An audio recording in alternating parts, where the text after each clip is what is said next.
The Raising the Bar podcast, brought to you by the Association of Gray's Inn Students. Hello and welcome to the Raising the Bar podcast. I am Nia Marshall and today we are lucky to be joined by Elena Johnson. She was the past publicity officer of the Association of Gray's Inn Students and the podcast host of Raising the Bar during 2019 to 2020.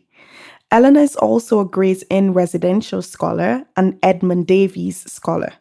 And she's a future pupil barrister and her pupillage will commence in September 2021.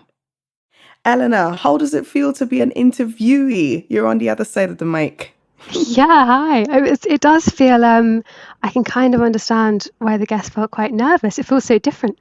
I almost went into the introduction just there, so I'm glad you did it. Well, thank you for joining. And as you know, today we are going to be talking about what to do in the year in between getting an offer and starting pupillage. So let's begin today, before we delve into the substantive matter, discussing your educational experience. So Elena, could you kindly give us an overview of your educational experience? Yeah, sure. So I went to school in Essex, and from there I studied law at Oxford, where in terms of the bar, I did a lot of mooting and I really got stuck into the bar society, which I know makes me sound like a really fun person. And I also did lots of other things, so did a few shows despite not being the best singer in the world, as part of some AGIS initiatives. And whilst I was at university, I applied to Gray's Inn and I applied for the bar course. The following year, I studied the bar course at the University of Law in Bloomsbury. That was in person until March, but then for obvious reasons, that became remote. That was a really enjoyable experience because we were in the same class every day, and so you really got to know people despite actually only being physically with them for a few months. And there was a lot of advocacy experience, and they have a really good pro bono scheme, which meant that I was able to represent real clients in family law matters, which was an invaluable experience. And I also did some other sort of pro bono during that time, like the Gray's Inn Vocalise scheme where you can teach in prisons. And during the bar course, I applied for pupillage, and as you mentioned, I begin that in September of this year. Now, Elena, I don't know if you noticed, but you indirectly started to give some hints and tips on what people can do to strengthen their pupillage applications. And that's exactly what we're going to speak about very briefly here. Now, we do know that you have experience successfully applying for pupillage. So while you're here, we're going to pick your brain a bit and get some of those top tips for pupillage applications, both in the oral and written stage. Go for it. Sure thing. I think my overarching message for applying for pupillage is that it's intense and it is a lot of hard work, but you also have to keep it in perspective. And I think it's really easy, especially on the bar course where everybody's applying for pupillage and everyone wants the same thing. It's very easy for it to become the be all and end all. But you have to stay confident in your own abilities. You have to keep going. And if it works well, amazing, that's great. If it doesn't, you've just got to keep resilient because it is a tough process, and I think you just have to go in with the mindset that you will get there, whether it's this year, whether it's next year. In terms of sort of more specific points, for the written applications, I say I have 6 headline points. So my first step in any applications, be this scholarship, pupillage, a job, is to list all the qualities you think they're looking for.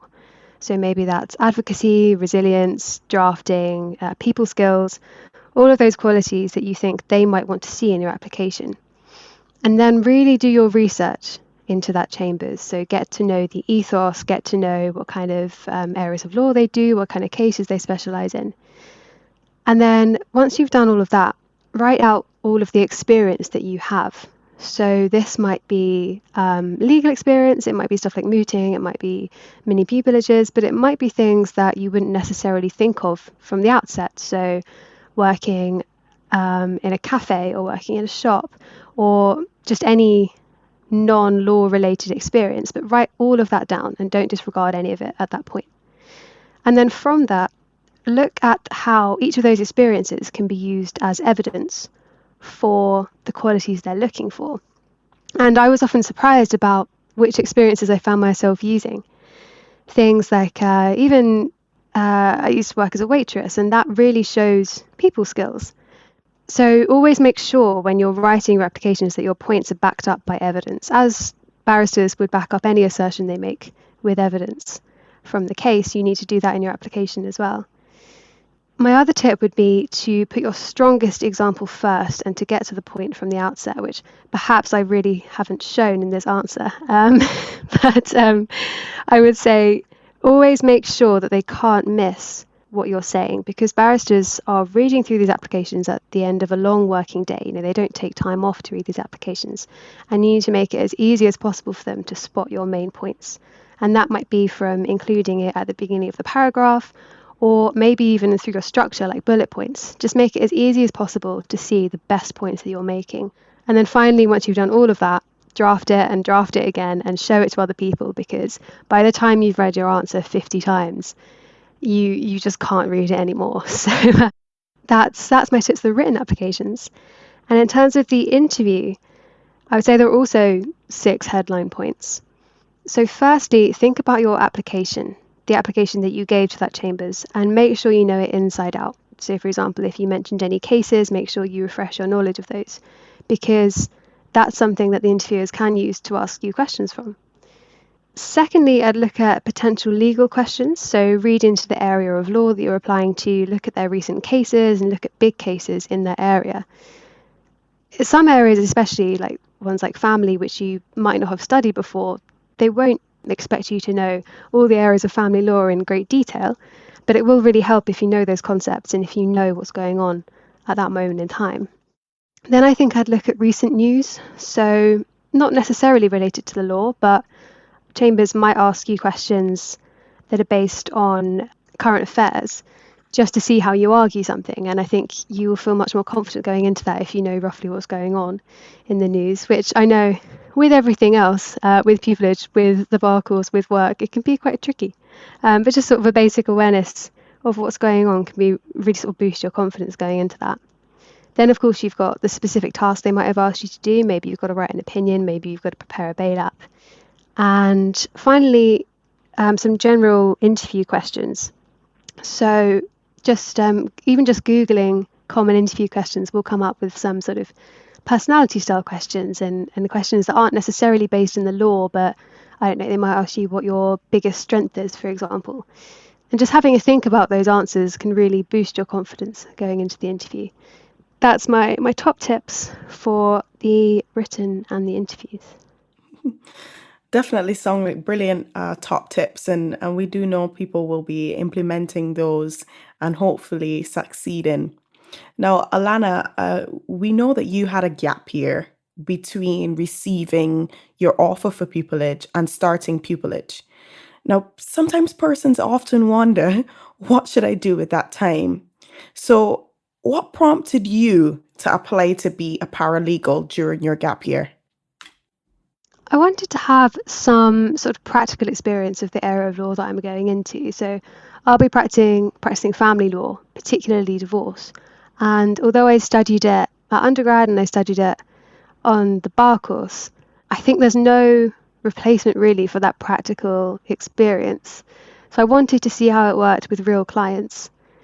And it also just gives you the opportunity to see the law from the side of a solicitor.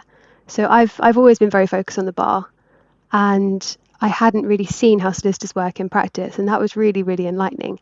They have the case from day one. They know the case inside out. I think on the bar course, you get given, obviously, a pretend brief, but you're not really told what goes into that brief before you're given it, and it's a lot. And I think working as a paralegal has made me realise the steps that are involved in a case. I think that's very important, because then when you go on to be a barrister, you can appreciate the steps involved and really have a strong understanding on how far the case has reached. So, what is the nature of your work right now? So I've got a nice variety of work as a paralegal. It ranges from I might research into legal points of law, you know what I mean. Drafting documents where I don't say things like legal points of law. But I might also do things like, I do quite a lot of putting bundles together Actually, that links quite well to what you were saying about appreciating the work that's gone into it. Before I was leaning more towards what the solicitors were doing, but I will never underappreciate an e-bundle. Let's put it that way. It takes a long time to put all those things together and paginate them. So yeah, it's a nice variety from the sort of just putting papers together to really getting stuck in points of law. I also attend client calls and conferences and hearings, which has been invaluable because you just get to see this area of law from a really practical point, and you get to see the interactions with the clients. I'm also very lucky in that being a paralegal, they allow you to go to all of their training. And so you get to have a real insight into that area of law. And they include you in all the background of the cases and things like that. Now, would you say that this role as a paralegal provided you with a sense of real responsibility and the chance to utilize all your technical legal skills that you would have gathered along the way during your educational experiences? You do have responsibility as a paralegal, and I think even when you're doing things like putting papers together, it's important to remember that this is for a real person and this is for a real case, and each of those documents is included for a reason. Having said that, it's obviously not as much as when you have your own cases. I think, as I said, this really enabled me to see the more practical area of the law. So I have been able to put into practice some skills from undergrad, especially things like research and time management and all that kind of thing, and drafting. But I think the real benefit from this is seeing that client care and knowing how the timelines work, knowing about things like interactions with the other side, things that you just don't get to see from a theoretical point of view.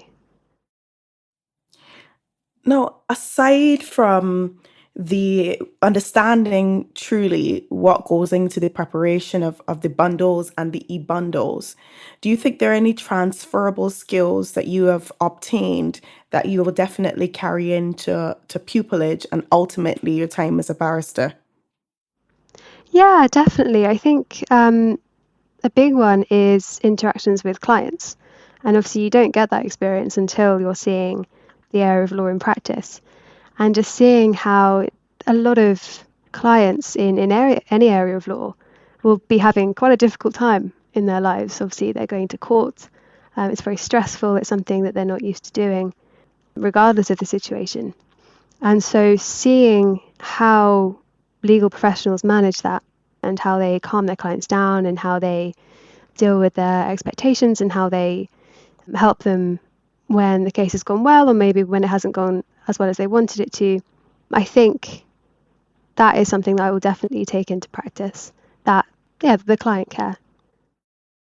And we know how invaluable client care is. I think it comes part and parcel to providing a competent standard of service, which has been kind of etched into our brains from since the bar course time. Now, for our listeners, how important do you think it is to obtain a role as a paralegal before you commence pupillage in the particular area of law in which you will start your pupillage? I think it's beneficial, but not essential. So it's beneficial in that you get to learn the specifics of your area of law. So, for example, I now know what the different forms mean, and I know the different timings and the timelines, and I've seen sort of recurring themes within cases that you can pick up on. However, I think the skills that you'd get from any paralegaling would be very beneficial. So, as I mentioned, the client care, the procedures, the decisions about tactics, you can pick all of that up from any area of law. So I think it's beneficial regardless of whether or not it's the area that you're going into. Now, given that we've kind of wrapped up our discussion on pursuing some kind of paralegal employment in that gap, what other activities do you think students should participate in while awaiting the start of their pupillage? I think overall you should probably focus on whatever interests you. Pupillage is an intense year, and I've heard a lot of people say that the most important thing is that you go into it not being exhausted, because you do need your energy for focusing on this year. I think activities that students want to participate in, I guess, just depends what you want out of the year. If you want the practical legal experience, you could do something like paralegaling, or maybe apply for the law commission or any kind of legal role. However, equally, I think it's very beneficial to have something like a holiday, just having a nice time, having a relax, making sure you're recharged before pupillage. And you can always combine that with just reading around the law, making sure that you're sort of up to date with that area. So no, I don't think you need to do something like paralegaling in the year beforehand unless you want to. Are you going to have a set period to kind of switch off between ending your paralegaling role and commencing pupillage? I do actually. I finished my paralegal role at the end of this month, which is kind of around really quickly. Then I've got about Yeah. 6 weeks to do something. Obviously, with the current situation, kind of hard to know what.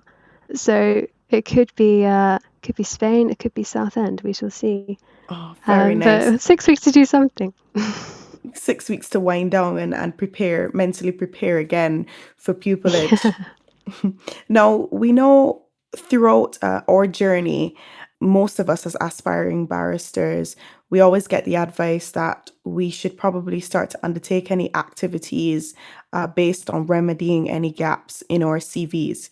Do you think that given that persons would have obtained pupillage already, that this is necessarily essential if they want to reevaluate their CV and then apply for work experience based on any gaps that they think that they need filling? I think if they want to do that, it's a good idea. Yeah, like for me, I really wanted this practical family law experience, especially in divorce.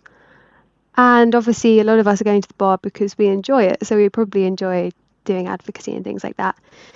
Having said that, I don't think it's essential. I think, having spoken to quite a few people, like I said, it's really important to make sure you're recharged and re-energized for pupillage. So I wouldn't spend the year stressing about gaps in your CV necessarily. Now, I know we would have touched on it before when you were speaking about transferable skills that you'd be able to take from working in your role as a paralegal. But what other benefits do you think students or aspiring barristers would derive from engaging in legal activities before the commencement of pupillage? I think for me, I'm quite glad that it's kept my mind focused on this area of the law. It is quite hard to keep up with legal developments when you're very far away from them. And I think it's sort of made sure that I've remembered stuff, which is always good before pupillage. Yeah, having said that, I don't think you necessarily, like I said, I don't think necessarily need to be a paralegal in order to do that, but it has made it easier. No, I think we've spoken enough on what students can do potentially in that gap year.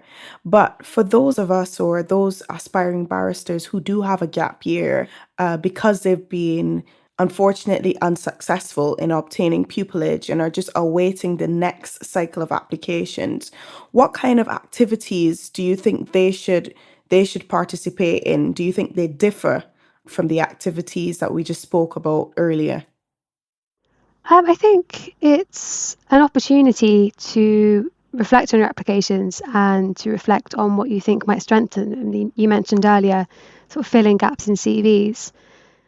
But having said that, I don't think your whole year needs to be really, really focused on that. A year is such a long time, and you can add so much to your experience in a year that it doesn't necessarily have to be something like a paralegal role or a very legal focused job if you don't want it to be. If you do want to do that, I think it's excellent experience. I think it could really strengthen your application. But you can also do things like finding voluntary experiences and things like that really boost your CV. And I think it's also important to remember, like I said right at the beginning, that it is an odd process, and people who are more than deserving of pupillage might not get it for whatever odd, random reason. So it might not be that your application even needs much added to it. But obviously, if you have a year, you might as well. So yeah, I think it's a good opportunity to strengthen your CV, but I don't think you need to devote your every day of the whole year to doing that. I think that's helpful to some of us who were perfectionists and just probably thought they'd just A lot of dedicate people the at the rest. bar are. Yeah, just dedicate the rest of the time just doing that, slaving away, trying to fill fill any gaps that we think are glaring.